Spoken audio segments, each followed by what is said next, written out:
बिस्मिल्लाहिर्रहमानिर्रहीम, अस्सलाम वालेकुम। मैं हूँ डॉक्टर तौसीफ़ और आपको मैं मुख्तलिफ़ प्रॉब्लम्स होम्योपैथी के मद्देनज़र रखते हुए हम जो भी आपकी छोटी छोटी प्रॉब्लम्स हैं उनके बारे में आपको मैं लेक्चरों के ज़रिए सूरत में थोड़ा बहुत आपको उनके बारे में इंफॉर्मेशन देता रहता हूँ कि उसकी प्रॉब्लम जो एक प्रॉब्लम है उसके काजेज़ क्या हैं, उसके रीज़न्स क्या क्या बनते हैं, फिर उसके मुताबिक होम्योपैथी की कौन कौन सी दवाइयाँ बड़ी अच्छी जो उसमें काम आ सकती हैं आपके। तो इसी ऐसा करके एक सीरीज़ है, काफ़ी माशाल्लाह लेक्चर हो चुके हैं अभी तक। इस तरह ये सिलसिला चल रहा है। आप लोगों को उम्मीद है इससे फ़र्क पड़ेगा, आप लोग इससे फ़ायदा भी उठाएंगे और आप फ़ायदा उठा भी रहे होंगे। और उसको कोई प्रॉब्लम भी हो तो आप मुझे व्हाट्सएप भी कर सकते हैं और आप मुझसे पूछ भी सकते हैं। तो मुख्तलिफ छोटे छोटे टॉपिक्स होते हैं, थोड़ा कम अज़ कम टाइम में मैं कोशिश करता हूँ कि आपको बता दूँ। तो आज का मेरा टॉपिक है वो है याददाश्त के बारे में, वीक मेमोरी। आपकी कमज़ोर याददाश्त जो होती है उसके बारे में आज का मेरा ये थोड़ा सा टॉपिक है और लेक्चर है। इसके बारे में आपको बताता हूँ मेन बड़ी बातें। ये बेसिकली याददाश्त का कमज़ोर होना अब ये काफ़ी कॉमन है। ये कोई इसमें परेशान होने की ज़रूरत नहीं है कि जी मुझे कुछ याद नहीं रहता और मैं बड़ा मुझे ये पता नहीं है। अक्सर लोग मैं देखा शिकायत कर रहे होते हैं कि जी मुझे ये याद नहीं रहता, डॉक्टर साहब शिकायत मेरी याददाश्त कमज़ोर हो गई है।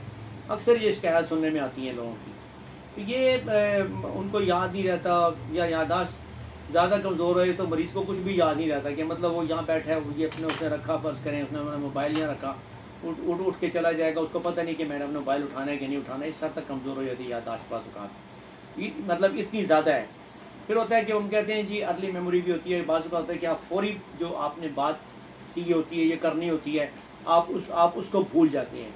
ये एक वो होती है। एक होता है कि आपको कुछ हफ़्ता पुरानी बात याद नहीं आ रही, ये भी एक किस्म है। मतलब याददाश्त में भी कोई 2-4 किस्में हैं कि जी पुरानी याददाश्त है या बिल्कुल ही अर्ली है कि जी आप क्या बात करने से पहले आप एक बात कर रहे हैं, थोड़ी बाद आप भूल जाते हैं बात करते करते, यार मैंने क्या चीज़ सोची थी कहने के लिए।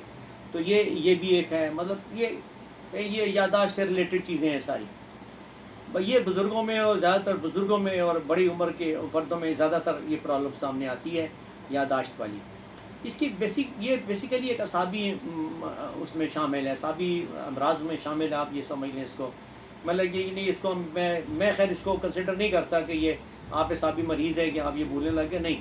इसका ये मेन नहीं है। इसकी वजह से सिर्फ ये होता है कि असाब और या आपकी जो दिमागी तनाव है ना, आपके मतलब ऊपर आप प्रेशर में हैं, आप कुछ सोचते जा रहे हैं किसी चीज़ के बारे में कंटिन्यूसली एक्चुअल में कंटिन्यूसली अगर आप एक चीज़ के बारे में सोचते जा रहे हैं और आपके ऊपर प्रेशर है उस चीज़ का, तो आपको काफ़ी सारी चीज़ें वैसे ही मिस आउट कर जाएंगे आप उसमें से, कि आपको वो याद नहीं रहेगी कि आपने क्या करना था। तो इसलिए एज सच ये इतनी परेशान कुन सिचुएशन नहीं है, इतना परेशान होना भी नहीं चाहिए इसमें। तो इसलिए ये जो हम कहते हैं कि जी नहीं बस मुझे हर चीज़ याद रहनी चाहिए, तो मेरे ख्याल में वो भी ठीक नहीं है। मतलब आप एक इंसान है, आपके ऊपर और भी बड़ी चीज़ें सोचने की और भी बड़े प्रेशर होते हैं।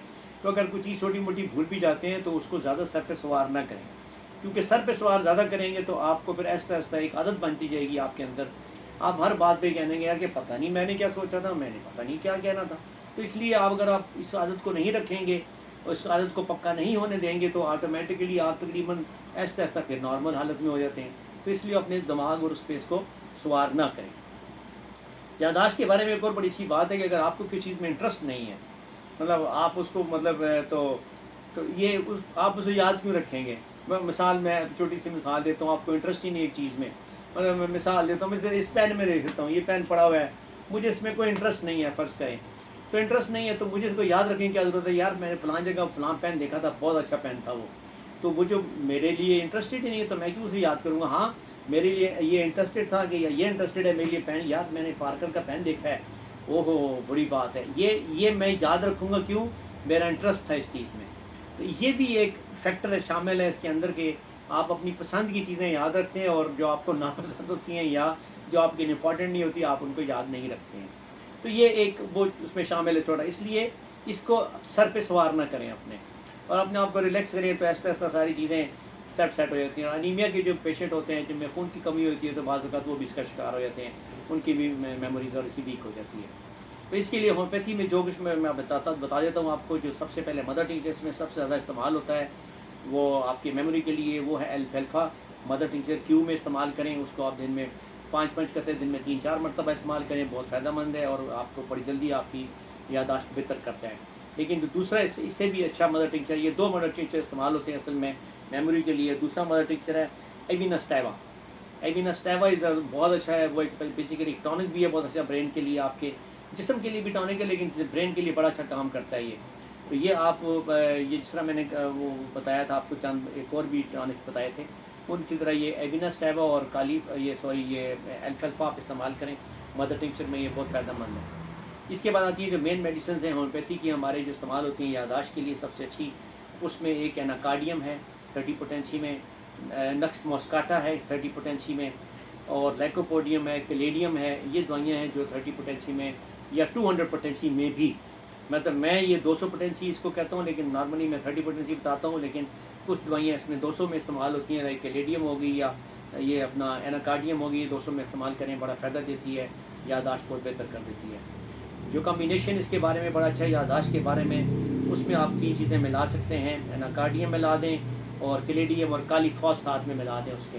ये 3 दवाइयाँ मिला दें, कालीफॉस, कैलेडियम और एनाकार्डियम, 3 दवाइयाँ मिला दें 30 पोटेंसी में, और इसके 5 दिन में 3 मरतबा या 3 मरतबा ले लिया करें, रूटीन में लेते रहे थोड़ा सा, इससे भी आपकी यादाश्त बहुत बेहतर होना शुरू हो जाती है। आखिर में आपको लेक्चर के हिस्से में बताता होता हूँ बायोकेमिक की कौन सी दवाई ऐसी है जो कि इसमें आपके लिए बहुत फ़ायदेमंद है।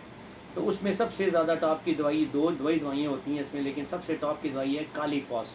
मैंने आपको पहले बताया था कि जब भी ये चीज़ें आती हैं जो ब्रेन की जो टिश्यू सेल्स वाले होते हैं, उसमें कालीफॉस सबसे इंपॉर्टेंट एक टिश्यू सॉल्ट है, जो आपकी बॉडी में अगर कम हो जाए तो उससे भी आपको ये प्रॉब्लम आनी शुरू हो सकती है। तो कालीफॉस 3x में ये आपको बनी बनाई रेडीमेड बाज़ार से मिलेगी, ये आप ले लें, और इसकी आप 4 गोलियाँ दिन में 4 मरतबा लें, तो इससे भी आपको थोड़े अरसे में इंशाल्लाह ताला बड़ी जल्दी रिलीफ मिलेगा आपकी यादाश्त के ऊपर। और दूसरा है कैलकेरिया फॉस, वो भी आप ले सकते हैं, 4 गोलियाँ दिन में 2 मरतबा 3 मरतबा ले लें। और सबसे अच्छी बात ये है कि आप मदर टिंक्चर भी लें, आप 30 पोटेंसी भी ले सकते हैं, और साथ में आप बायोकेमिक की जो मेडिसिन मैंने आपको बताई है कालीफॉस, ये भी साथ में लें।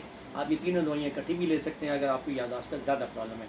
तो इंशाल्लाह मुझे उम्मीद है पूरी कि आपकी यादाश्त से बहुत फ़र्क पड़ेगा और आप बहुत बेहतर होने शुरू हो जाएंगे जल्द से जल्द। तो इस लेक्चर में आज मैंने सारा कुछ कवर किया है यादाश्त के बारे में। अगर फिर भी आपको कोई सवाल हो तो मैं हाज़िर हूँ, मेरा व्हाट्सएप नंबर होता है, आप काइंडली मुझे उस पर मैसेज दें, मैं आपको जवाब दूँगा। अगर दवाई समझ नहीं आई या मैं कुछ जल्दी में लफ्ज़ बोल गया हूँ, आपको समझ नहीं आ सका, उसके लिए माज़रत चाहता हूँ, तो उसके लिए आप मुझसे दोबारा मैसेज दे के मुझसे पूछ भी सकते हैं उसके बारे में कौन सी दवाई थी, तो मैं आपको उसके लाजमी जवाब दूँगा और आपको पता चल जाएगा कि कौन सी दवाई थी, तो आप उसको इस्तेमाल कर सकते हैं। तो इस तरह मैं अगले लेक्चर के लिए मुझे इजाज़त दीजिएगा, तो उस वक्त तक के लिए अल्लाह हाफ़िज़।